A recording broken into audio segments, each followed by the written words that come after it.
I noticed that last year I was actually striving for perfection every single time I'm making a video, and that I feel was taking a toll on the channel because I'm always, thinking hard about my BTS lighting setup, the camera I'm going to use to film the BTS, and making sure that everything is on point. And that struggle was preventing me from creating content as and when. Because now I'm imagining that probably if you were with me in person and we were doing a shoot, probably I will still flow the way I normally would, and then you'd probably be picking the nuggets as and when they happen. And then probably if there's a question, you might stop me and ask me and say, hey, why are you doing this way? Or what is the meaning of this thing that you just said?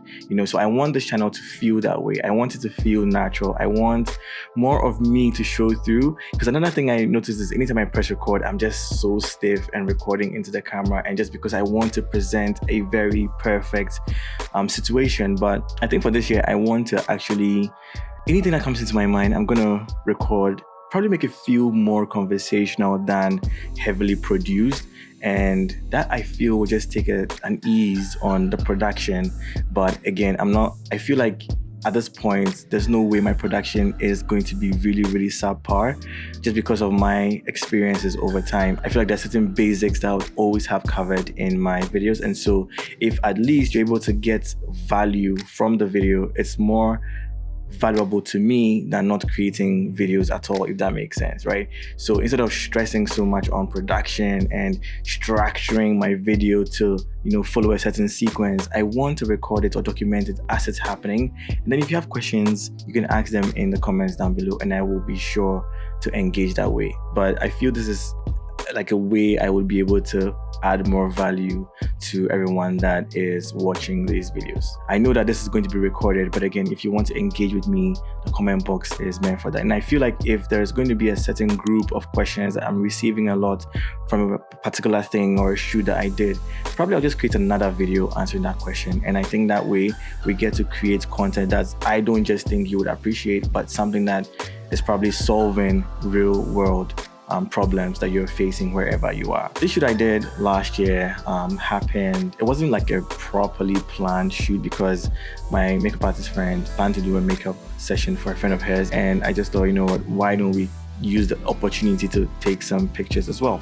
So I noticed the dress that she was wearing when she came and the hairstyling that was done for her, and I just thought, you know what, she looked like a painting, and I am someone who also loves to create images that look like paintings, and I know that you're seeing this backdrop a lot in my videos. That's because I love it, and it's versatile, and I just felt like there are a lot of details in the background that would make this portrait stand out in that regard versus if I was shooting on a plain background. Now for my lighting, I chose to use LEDs and one strobe. So the strobe, again, because I knew I was going to play with the hair a little bit, I wanted that to freeze the motion, and then I would use the LEDs as an edge light and a fill light. So for my main light, I was using my Flashpoint 400 Pro, and for the edge light, I used the Aperture Storm ATC. That light is really small. You can power it with a battery. You don't need to run the long cables through it, and it's really convenient. And because it's lightweight, you can just boom it on a regular stand that you have. Just make sure you get the angle right and you're good to go. I attached a Fresnel onto that because I wanted to focus the light on her hair and a little bit across her arm, and I didn't want that to spill into the lens and create a flare, so I added the band doors so I can control how far the light is going. Then for my main light, which is the strobe, I modified that with my Photech umbrella. I've forgotten the size, but that was also angled in such a way that we can create more depth. When I looked at the background, I noticed that there was a bright area in the back.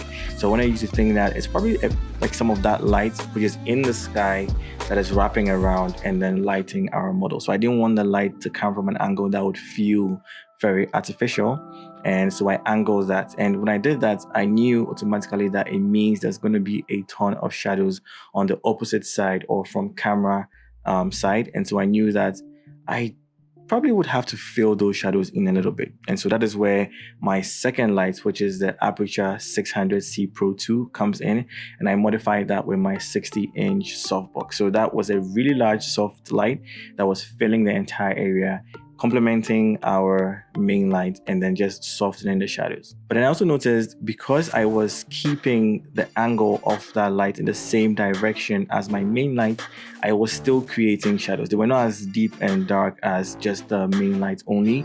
They had been filled in, but it still was not enough. And so I introduced my large reflector, used the silver side, and then brought that in a little bit and then opened up the shadows a little more. So that is it for my lighting setup. And then when she came into the set, now all I had to do was just dial in my camera settings. We also positioned her in such a way that she's angled her body more towards where the light is. You know, because of where the light was positioned, if I made her face the camera straight on, would have created like split lighting, and I did not want that. So just asking her to turn her body towards the light, make sure it wraps around nicely and it creates this beautiful soft light on my model. After we got a few tests that I wanted, I also noticed to create movement and to create shape and add more depth, I wanted something else that would create another level of character or texture in the image. And so after we got the shots where she was standing still looking pretty and everything, I just thought, now let's add a bit of movement, right? So we asked our hairstylist, I'm also going to leave her link down below.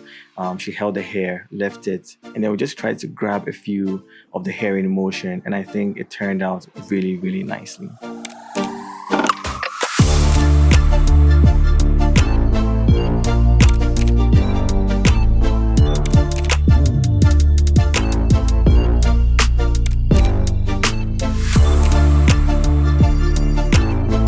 So after playing with that idea, I just thought, instead of her just standing, why don't we replicate the same thing but with her lying down? I thought as well that the soft light may not necessarily complement this look, and so I wanted something that was a little bit more dramatic. I wanted a bit of sparkle in the shot, and I wanted a bit of drama, like just a little bit more drama than what we had with the soft light, right? And so for this, I decided to change the assignments that I had given the light. So instead of my Aperture 600C Pro 2 being my fill light, that became my main light, and I put a Fresnel on there because I wanted a bit of a soft but directional and controlled light, and the Fresnel does that because you can spot the Fresnel or you can flat the Fresnel, and I think I put it in a spot mode, and it just made that illuminate her face and a bit of the texture in the hair, so that we can grab a bit of the highlights, you know, a bit of the contrast levels, and also create a bit of depth with the shadows that were falling under her face and her body, creating more texture that way, right?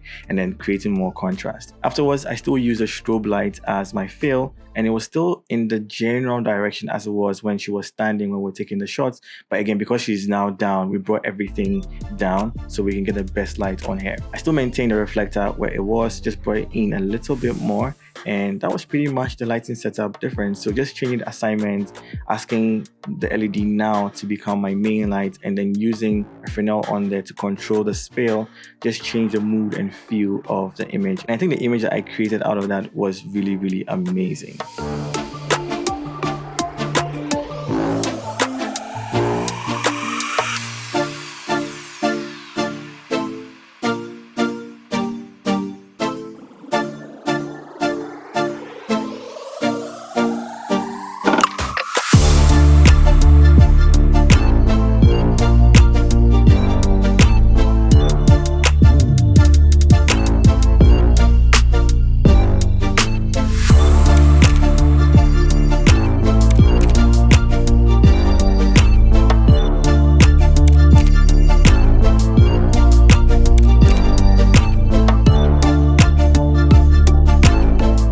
Are the images that I edited. So this was one of the dramatic ones, and obviously the shadows on the floor and the ones on the back, I removed them because I felt they were distracting a little bit, and I wanted us to focus just on our subject. And if you look at this, you can see the lighting difference between these two is entirely different. You can see that there is a very defined shadow right under her neck, and it's really, really deep and dark in this area. And if I zoom into this one, you can see that the gradation of light is really, really soft. If you look into her eyes as well, you can see there are two catch lights in there. The first one is the soft lighter, and the second one is from our LED. And you can see that looks a little bit brighter because obviously it's an LED which stayed longer in the shot, and this was a flash that just pulsated, right? If you look into this over here, now you'd see that two catch lights, but one one of them is very specular, and that is coming from our Fresnel. So that is the hard light source. And then we had the soft lighter rather serving as a fill, so the shadows are not too contrasty. And if I show you the other one where we flip the hair, you can see how much more of a difference that, gives the image. The motion here just feels, it just makes the picture come alive, and that's something I really love about it. There's nothing wrong with the image on the right. I just feel the one on the left has a very soft and feminine, and I feel like it's more engaging to look at, if I do say so myself. If we look at the beginning, obviously those camera shots is pretty, it's nice. I feel this is something that anybody will do, but if you go a step further, it's these little things that I feel set your images apart, right? So anytime you're doing something, just ask yourself, what can I do differently? What can I do to add that 1% to my images that will make my set of images, stand out? And I feel doing something like this is really engaging. If you look at the image on the bottom where we flip the hair, this hair is not exactly what we got during the shot, because if I show you one of the BTS shots, this is what it's looking like, right? Obviously the hair texture and everything is entirely different from what I edited. And I used AI to replace the hair because I just felt it would be able to give me the control and just bring the idea that I had for the hair motion to life better than what we got when we were flipping it ourselves. But for this one, I did not want to use AI. I just felt the way it looked on its own had more authenticity to it. You know what I mean? There's nothing wrong with this image either.